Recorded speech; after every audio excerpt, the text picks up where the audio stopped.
నా పేరు రవి ప్రకాష్. ఒక జర్నలిస్ట్గా ఈ దేశ రాజకీయాలను 35 ఏళ్ల నుంచి క్లోజ్గా వాచ్ చేస్తున్నా. అనేక అంశాలపై రోజు అనలైజ్ చేస్తుంటా. కానీ మొదటిసారి నాకు భయం వేస్తుంది. ఈ భయం ఏ పార్టీ గెలుస్తుందనో కాదు, మన దేశంలో రాజకీయ సమానత్వం దెబ్బతింటుందని. సూటిగా నాదో ప్రశ్న: దక్షిణ భారత భవిష్యత్తును ఉత్తర భారత్ నిర్ణయించాలా? మరోసారి అడుగుతున్నా, సౌత్ ఇండియా ఫ్యూచర్ను నార్త్ ఇండియా డిసైడ్ చేయాలా? భారత రాజ్యాంగ చరిత్రలో ఒక కీలక ఘట్టానికి టైం దగ్గర పడింది. 1975 ఎమర్జెన్సీలా, 1991లో ఆర్థిక సంస్కరణల్లా ఇప్పుడు డీలిమిటేషన్ రూపంలో భారతదేశానికి పరీక్షా సమయం వచ్చింది. డీలిమిటేషన్పై 131వ రాజ్యాంగ సవరణ బిల్లును లోక్సభలో ప్రవేశపెట్టారు. ఇది కేవలం 5 పేజీల డాక్యుమెంట్. రాబోయే 50 ఏళ్లు మన దేశం ఎవరి చేతుల్లో ఉండాలో ఈ 5 పేజీలు నిర్ణయించబోతున్నాయి. ప్రస్తుతం దక్షిణ భారతం అంతా పొలిటికల్ సైక్లోన్ మొదలైంది. తెలంగాణ, ఆంధ్రప్రదేశ్, తమిళనాడు, కేరళ, కర్ణాటక ఎలర్ట్ అయిపోయాయి. అలాగే వెస్ట్ బెంగాల్, పంజాబ్ కూడా మనతో గొంతు కలుపుతున్నాయి. అసలు కేంద్రం ఈ డీలిమిటేషన్తో ఏం చెయ్యాలనుకుంటుంది?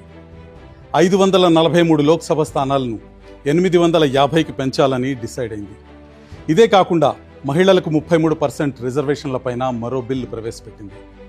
వినడానికి డీలిమిటేషన్ గొప్ప సంస్కరణలానే ఉంది, కానీ దీని వెనుక పెద్ద రాజకీయ ప్రమాదం పొంచి ఉంది. ఇది నా ఒక్కడి మాట కాదు, ఎంతో మంది అనలిస్టుల ఒపీనియన్ కూడా ఇదే. జనాభా ఆధారంగా లోక్సభ సీట్లు పెరిగితే ఎంత ప్రమాదమో ఒక్కసారి చూద్దాం. అంతకంటే ముందుగా జనాభా పెరుగుదల సౌత్ నార్త్ మధ్య ఎలా ఉందో గమనిద్దాం. దక్షిణాదిలో 1971 నుంచి 2011 వరకు పెరిగిన జనాభా 11.7 కోట్లు. కానీ అదే సమయంలో ఒక్క యూపీలోనే పెరిగిన జనాభా 11.15 కోట్లు. అంటే 5 రాష్ట్రాలు కష్టపడి జనాభాను నియంత్రిస్తే ఒక్క రాష్ట్రం పెంచిన జనాభాతో అది సమానమైపోయింది. ఇప్పుడు సీట్ల పంపిణీ జనాభా ప్రాతిపదికన జరిగితే దక్షిణ భారత్ వాటా 24% నుంచి 20%కి పడిపోతుంది.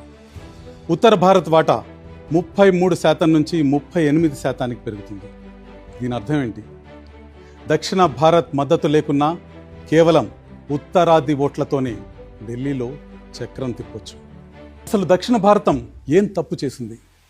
కేంద్రం చెప్పినట్టు జనాభాను నియంత్రించటం తప్ప? అక్షరాస్యతలో దేశానికి ఆదర్శంగా నిలిచింది.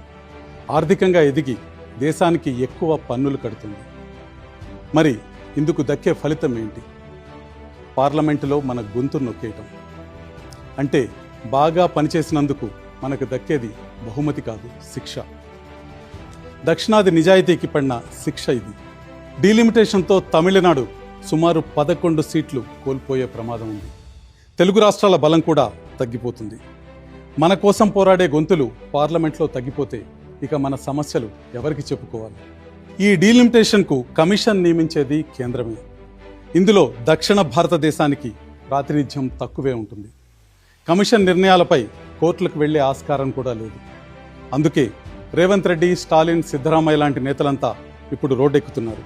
ఈ పోరాటం సీట్ల గురించి కాదు, ఆత్మగౌరవం గురించి.